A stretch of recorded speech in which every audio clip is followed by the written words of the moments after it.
Dikepung guru dan orang tua siswa, Kepsek yang menggelapkan dana koperasi 2,3 miliar santai. Kepala sekolah yang gelapkan uang koperasi dan dana siswa menjawab dengan santai ketika diminta keterangannya. Muhammad Iskak terlihat santai menjawab pertanyaan saat ditemui di rumahnya. Ia merupakan pensiunan Kepsek sejumlah SD negeri di Surabaya. Ia menggelapkan dana koperasi KPRI Tegar senilai kurang lebih 2,3 miliar rupiah. Dia juga mengakui bahwa dana milik ratusan guru SD itu untuk bikin rumah. Rumah yang saat ini megah 2 lantai di Wonorejo, Rungkut, Surabaya adalah rumah yang dibangun dengan menggunakan dana koperasi Tegar. Pada Rabu 21 Juni 2023 siang, rumah ukuran besar itu didatangi ramai-ramai setidaknya 75 guru SD. Mereka datang dengan didukung langsung Wakil Wali Kota Surabaya Armuji. Mereka menagih dana koperasi milik para guru itu. Iskak yang sebelumnya dicari-cari para guru tak pernah mau keluar rumah. Rabu siang tadi keluar menemui para guru.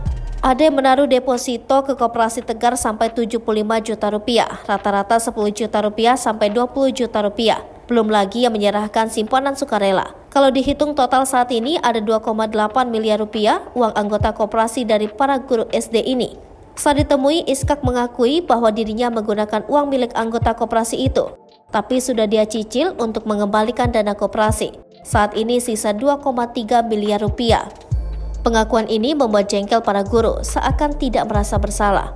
Anselmus bersama korban koperasi Tegar membentuk paguyuban penagih dana KPRI. Saat menjadi bendahara KPRI Tegar diawasi para kasek, tapi kaseknya banyak yang pensiun hingga dana leluasa digelapkan Iskak. Sementara Iskak sengaja tetap dijadikan ketua koperasi agar tidak lari keluar kota. Iskak sendiri asli Yogyakarta. Sebelumnya karena habis kesabaran, guru-guru SD negeri di Kecamatan Rungkut, Surabaya atas ulah kepala sekolah mereka, Muhammad Iskak. Mereka menggeruduk rumah megah kepala sekolah di Wonorejo, Kecamatan Rungkut untuk menagih uang mereka sebanyak 2,3 miliar rupiah. Dana sebesar ini adalah dana koperasi sekolah KPRI Tegar yang beranggotakan hampir 200 guru SD. Iskak dipercaya menjadi ketua koperasi selama 10 tahun. Selama kurun waktu itu, Iskak membelanjakan dana koperasi untuk kepentingan pribadi. Guru-guru SD marah karena kebutuhan mereka untuk tahun ajaran baru begini membengkak.